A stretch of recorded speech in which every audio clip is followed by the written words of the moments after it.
এই গৌরপক্ষের একাদশীর নাম হচ্ছে পুত্রদা একাদশী বা বৈকুণ্ঠী একাদশী। আমরা কবে, কিভাবে এই একাদশী করব এবং কেনই করব, আসুন সে সম্পর্কে জানার চেষ্টা করি। 2025 সাল 1432 বঙ্গাব্দ, 15ই পৌষ, 31শে ডিসেম্বর বুধবার আমরা এই একাদশীর ব্রত পালন করব। এই পুত্রদা নামক একাদশী বা বৈকুণ্ঠী নামক একাদশীর ব্রত পালন করব।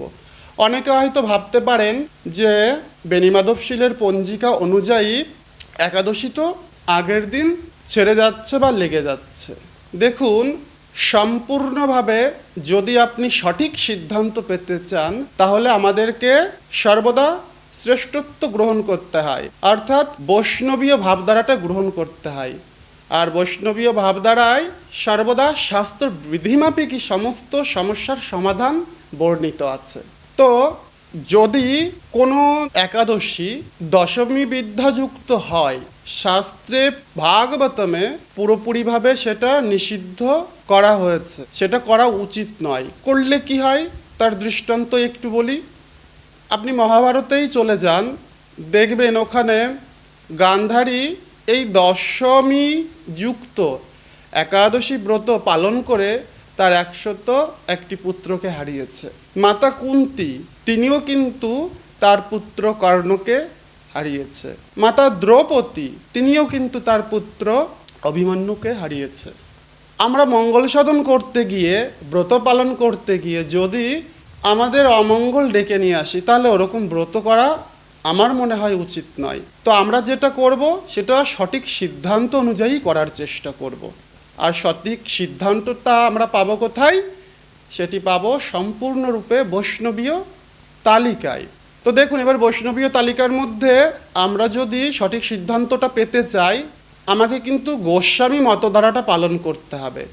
আর এই গোস্বামী মতধারাটা সম্পূর্ণরূপে চন্দ্র এবং সূর্য সিদ্ধান্ত অনুযায়ী তৈরি করা।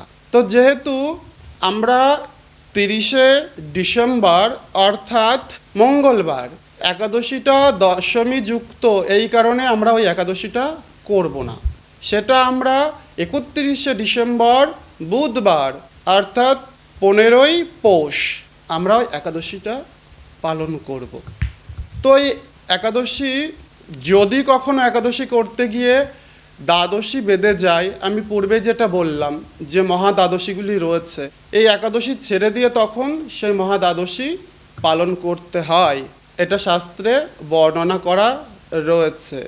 তাহলে এই যে পুত্রদা একাদশী, এটা আমরা কি করে পালন করব? আমরা জানলাম যে পুত্রদা একাদশী সময় কৃষ্ণপক্ষীয় বাদ দিয়ে শুক্লপক্ষ ধরে আমাদেরকে একাদশী করতে হবে। এরপরে মাঘ মাস আসছে, মাঘ মাসে পরপর দুটো একাদশী রয়েছে, একটি কৃষ্ণপক্ষীয়, একটি শুক্লপক্ষীয়।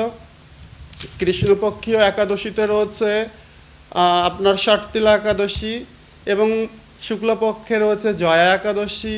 এরকম প্রত্যেকটা মাসেই দুটো করে তিথি, দুটো করে পক্ষ পড়ে। সেই এক এক পক্ষে ভগবান আমাদেরকে মুক্তি প্রদান করে থাকে। না কিসের মাধ্যমে?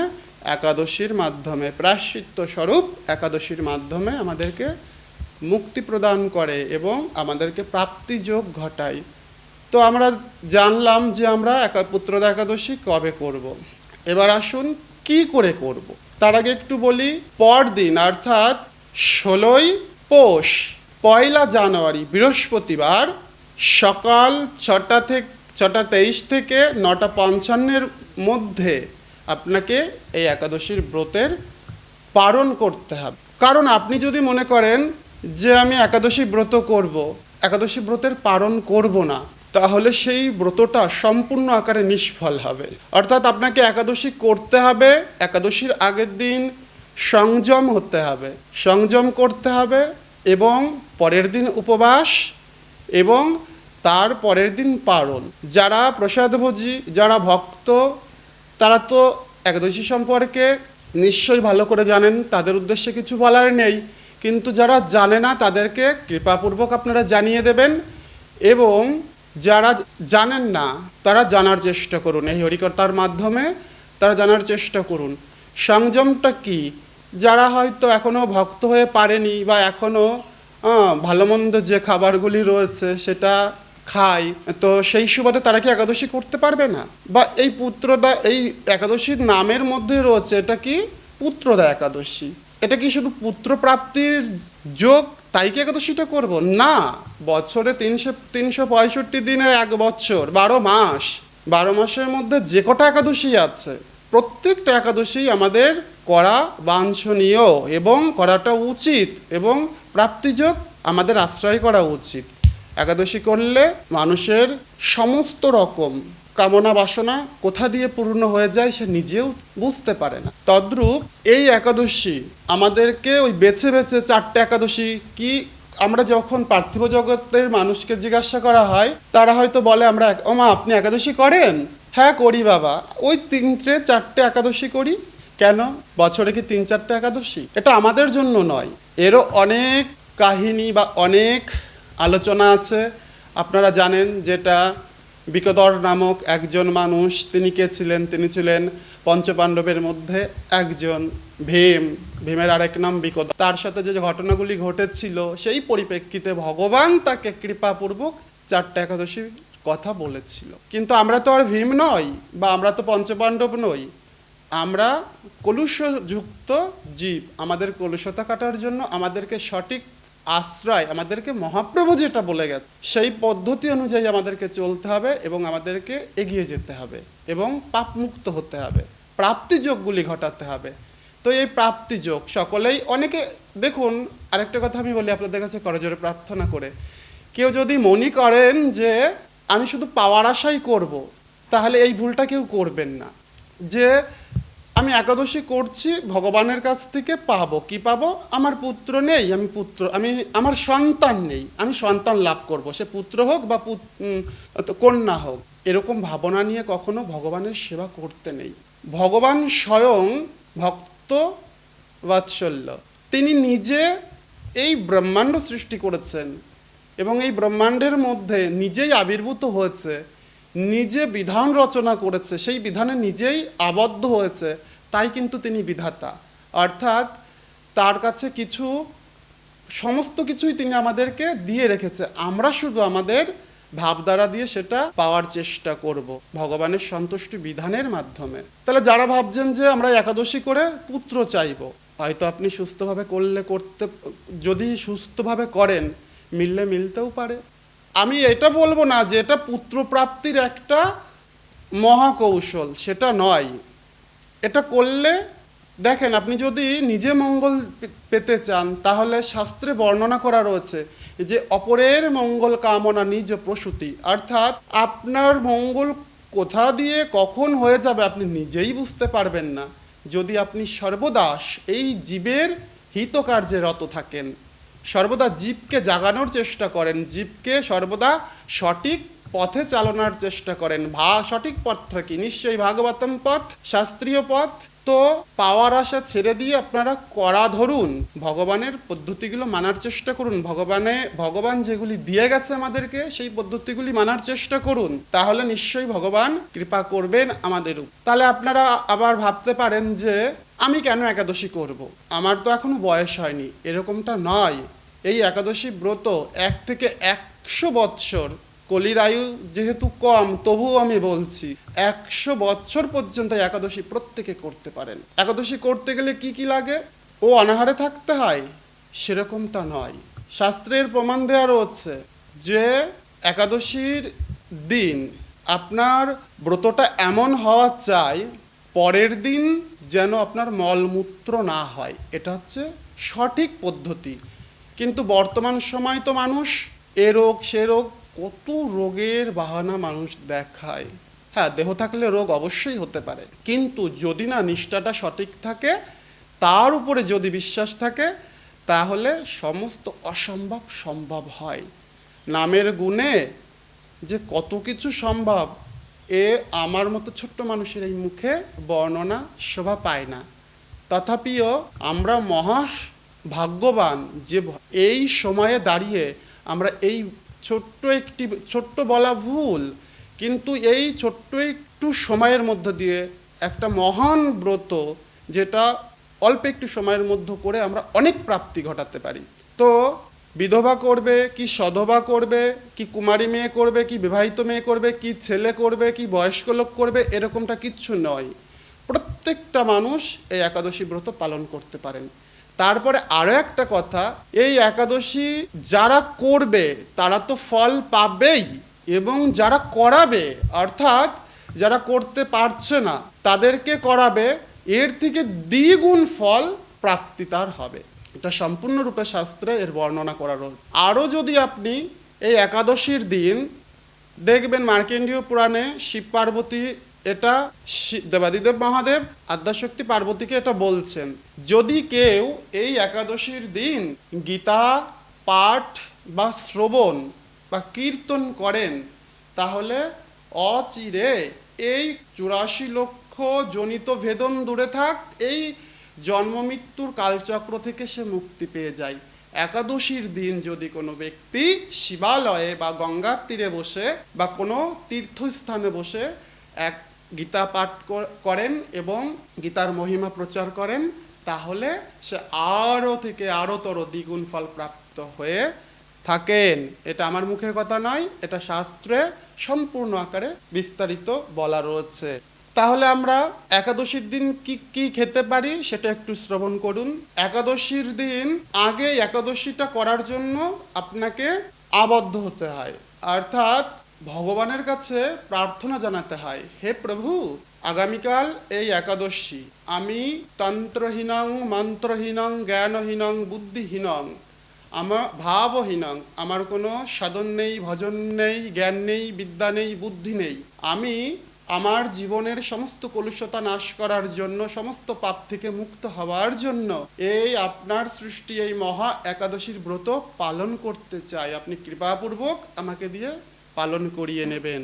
এরকম ভাবনা নিয়ে, এরকম আর্তনাদ জানিয়ে ভগবানের কাছে কৃপা প্রার্থনা চাইতে হয়, অর্থাৎ আপনাকে সংকল্পে আবদ্ধ হতে হয়। সংকল্পের অনেক মন্ত্র রয়েছে, যারা মন্ত্র বলতে পারবে না তাদের জন্য এটাই, আর্তনাদ ব্যতীত কিচ্ছু হয় না।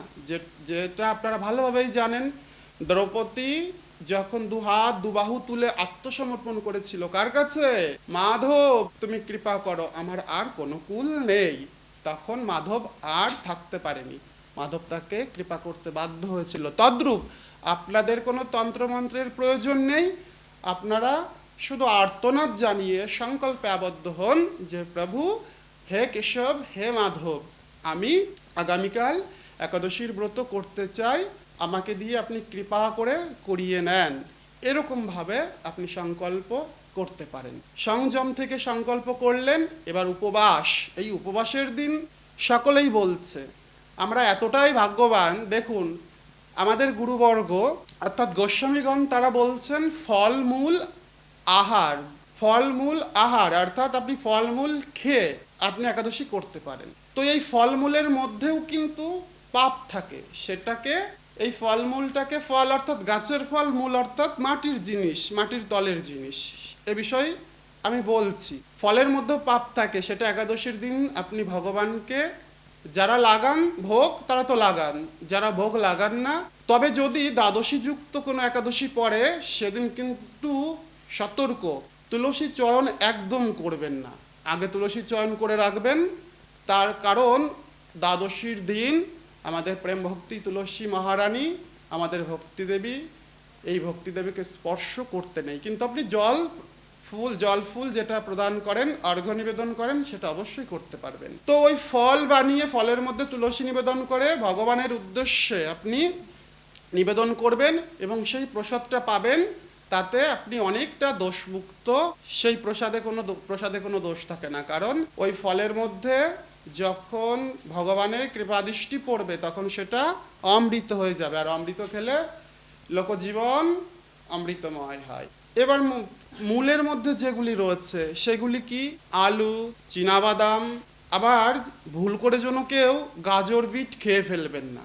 গাজর বিট পেঁয়াজ রসুন এইগুলি ভজনের প্রতিকূল অবস্থা তৈরি করে না, এগুলি উত্তেজনা বৃদ্ধি করে। অর্থাৎ এগুলি খেলে আমাদের সংযমশীলতা হারিয়ে যায়, চঞ্চল মস্তিষ্ক হয়, আমরা সংযমী হতে পারি না এবং ভজনে এগিয়ে যেতে পারি না। তো চীনাবাদাম এবং আলু, কাঁচকলা এগুলি আপনি সিদ্ধ করে ভগবানকে নিবেদন করে সেই প্রসাদ পেতে পারেন, এতে কোনো অসুবিধা নেই। যদি সম্ভব হয় আপনি নির্জলা করবেন। এ বিষয়ে ভাগবতমে কি বলছে, এই বিষয়ে গীতাতে কি বলছে একবার জেনে নিন।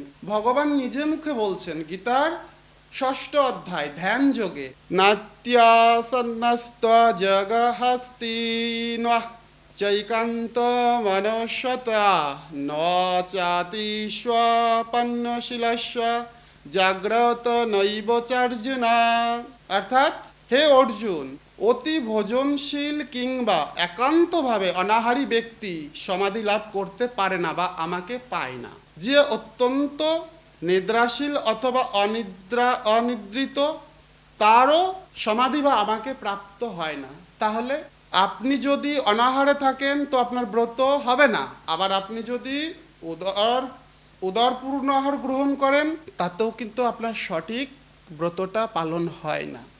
এর জন্য গুরুবর্গ বা গোস্বামীগণ আমাদেরকে যে বিধান দিয়ে গেছে গোস্বামী মতধারায়, সেই মতকে অনুসরণ করে আমরা চলার চেষ্টা করব এবং সুন্দরভাবে যাতে ব্রতটা হয় ব্রতটা পালন করব এবং যারা পারে না তাদেরকে করানোর চেষ্টা করব। এবং ব্রত যারা দেখবেন প্রচার কার্যে আছেন তাদের প্রত্যেকের কাছে আমার করা জোরে প্রার্থনা, শুধু আপনি শাস্ত্রে বলছে শুধু মন্ত্র নিলে তাকে শিষ্য বলে না, সর্বদা গুরুর প্রতি উন্মুক্ত থাকতে হয়, গুরুর আদর্শ মাথায় নিয়ে চলতে হয়। অনেকে দেখবেন দীক্ষা পেয়ে গিয়েছে বা মন্ত্র পেয়ে গিয়েছে, ওনারা ভাবছেন যে আমাদের দায়িত্ব হারিয়ে গিয়েছে। না, আপনার দায়িত্ব আরও বেড়ে গেল। অর্থাৎ আপনি সকলের জন্য দায়ী হলেন। আপনি যখন মন্ত্র পেয়েছেন তখন ভালো করে শ্রবণ করবেন। অনেকগুলি আজ্ঞাতে আপনাকে আবদ্ধ করে, এই আজ্ঞাগুলি অনেকগুলি দোষ আপনাকে সংস্কার করতে হয়। সেই দোষগুলি সংস্কার করে নিয়ে আমরা সত্য আজ্ঞায় আবদ্ধ হয়ে গুরুচরণ আশ্রয় করি। তখন গুরুদেব আমাদেরকে কিন্তু বলে দেয়, আমি শুধু আমার নিজের জন্য দায়ী নই, আমি তো নিজে, দেশ, দশ, বর্তমান, ভবিষ্যৎ সকলের জন্য দায়ী। একটা সঠিক যে বৈষ্ণব তার কিন্তু এটাই কর্তব্য। তো আপনি নিজে একাদশী করছেন, অপরকে করাচ্ছেন না, আপনি বলেই দেখুন, একবার নয়, দুবার নয়, তিনবার নয়, বলতে থাকুন, সে অবশ্যই করবে। এখানেও কিন্তু ভগবান বলছেন তুমি নিজে করো এবং যে পারে না তাকে করাও, ফল দ্বিগুণ।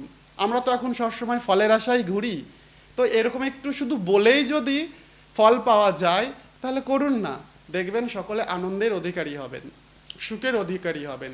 একাদশীটা করবেন এবং পরের দিন সম্পূর্ণরূপে টাইমের মধ্যে, সময়ের মধ্যে আপনারা পালন করবেন। কারণ একাদশী করলাম অথচ পালন করলাম না, তাহলে কিন্তু ব্রত সম্পূর্ণ হবে না, ব্রতের সম্পূর্ণ ফল পাওয়া যাবে না। তো আসুন এবার আমরা একাদশী মাহাত্ম্য কথা একটু শ্রবণ করি। কারণ যদি আপনি একাদশী করেন, যদি একাদশীর মাহাত্ম্য কথা শ্রবণ না করেন তাহলে কিন্তু সেটাও ফলপ্রদয় হয় না। যারা একাদশী করেন তারা তো করবেন এবং সাথে সাথে একাদশীর মাহাত্ম্য কথাও শ্রবণ করবেন, এবং যারা পড়াশোনা জানে না তাদেরকেও শ্রবণ করাবেন। ভগবান বিশ্ব কল্যাণের জন্য, এই জগৎ কল্যাণের জন্য একাদশী রূপে আবির্ভূত হয়েছেন। তার একটু মাহাত্ম্য এই পুত্রদা একাদশীর সম্পর্কেই আমরা বলার চেষ্টা করি। যুধিষ্ঠির বললেন, হে কৃষ্ণ, পৌষ মাসের শুক্লাপক্ষের একাদশীর নাম কি, বিধি বা কি, কোন দেবতা ওই দিনে পূজিত হন এবং আপনি কার প্রতি সন্তুষ্ট হয়ে সেই ব্রতফল প্রদান করেছিলেন, কৃপা করে আমাকে সবিস্তারে বলুন। কে বলছেন? ধর্মরাজ যুধিষ্ঠির মাধবকে বলছেন, পরমেশ্বর ভগবান শ্রীকৃষ্ণকে এই কথা বলছেন। পরমেশ্বর ভগবান শ্রীকৃষ্ণ প্রত্যুত্তরে কি বলছেন শুনুন। হে মহারাজ, এই একাদশী অর্থাৎ এই পৌষ মাসের এই গৌর পক্ষের যে একাদশী, এটা পুত্রদা নামে এই জগৎ সংসারে অভিহিত বা প্রসিদ্ধ। সর্বপাপনাশিনী ও কামদা এই একাদশীর অধিষ্ঠাত্রী দেবতা হলেন সিদ্ধিদাতা নারায়ণ। বলুন বৈকুণ্ঠাধিপতি নারায়ণ কি জয়। ত্রিলোকে এর মতো শ্রেষ্ঠ ব্রত নেই এই ব্রতকারীকে নারায়ণ বিদ্বান ও যশস্বী ও পুত্র দান করে থাকেন। এখন আমার কাছে ব্রতের মাহাত্ম্য শ্রবণ করুন। ভগবান শ্রীকৃষ্ণ ধর্মরাজ যুধিষ্ঠিরকে বলছেন, এখন এই পুত্রদা একাদশী মাহাত্ম্য কথা আমি বলছি, তুমি শ্রবণ করো। ভদ্রাবতী পুরীতে সুকেতু নামে এক রাজা ছিলেন। তার রানীর নাম ছিল শৈবা। রাজ দম্পতি বেশ সুখেই দিন যাপন করছিলেন, বরং সুরক্ষার জন্য বহুদিন ধরে ধর্মকর্মের অনুষ্ঠান করেও যখন পুত্রলাভ হলো না, তখন রাজা দুশ্চিন্তায় কাতর হয়ে পড়লেন। আচ্ছা বলুন তো, যারা নতুন দাম্পত্য জীবন শুরু করে তাদের তো অনেক চাওয়া পাওয়া, সমস্ত চাওয়া পাওয়া যদি ভগবান পূর্ণ না করে থাকে, কিন্তু যদি কোনো মা সন্তান প্রাপ্তি না করতে পারে তার কি বেদনা। এরকম বেদনা কার হয়েছিল জানেন? এই ভদ্রাবতী পুরীর মহারানী শৈবার। তাই সকল ঐশ্বর্যবান হয়েও পুত্রহীন রাজার মনে কোনো সুখ ছিল না। তিনি ভাবতেন, পুত্রহীনের জন্ম বৃথা ও গৃহশূন্য। পিতৃদেব মনুষ্য লোকের কাছে যে ঋণ শাস্ত্রে উল্লেখ আছে তা পুত্র বিনা পরিশোধন হয় না। পুত্র বাজনের এ জগতে যশলাভ উত্তম গতি লাভ হয় না, এবং তাদের আয়ু আরোগ্য সম্পত্তি প্রভৃতি বিদ্যমান থাকে। নানা দুশ্চিন্তাগ্রস্ত রাজা আত্মহত্যা করবেন বলে স্থির করলেন। দেখেছেন, এরকমটা একদমই নয়। যাদের পুত্র হয়নি বা কর্মফলের জন্য যারা এখনো কোনো সন্তান লাভ করতে পারেননি, তারা পরম পিতার কাছে প্রার্থনা করুন, হে মাধব, এ কেশব, আমার সমস্ত জড়তা কাটিয়ে, আমার সমস্ত কলুষতা কাটিয়ে আমাকে কৃপা করুন আর আমাকে সৎ সান্নিধ্য দিন, কারণ সৎ সান্নিধ্য ব্যতীত কোনো সৎকার্য কখনো সফল হয় না। তাই রাজা আজকে সমস্ত দুশ্চিন্তার অবসান ঘটিয়ে মৃত্যুর পথ চয়ন করে নিলেন।